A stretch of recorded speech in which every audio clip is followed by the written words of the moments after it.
চিংড়ি মাছের ঝাল বানাবো, তার জন্য দেখো ফ্রাই প্যানে তেল দিয়ে দিলাম। এদিকে মাছটা কেটে ধুয়ে লবণ হলুদ মাখিয়ে নিয়েছি।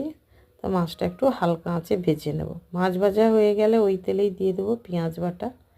পেঁয়াজটা ভালো করে ভেজে নিয়ে দিয়ে দেবো পরিমাণ মতো লবণ।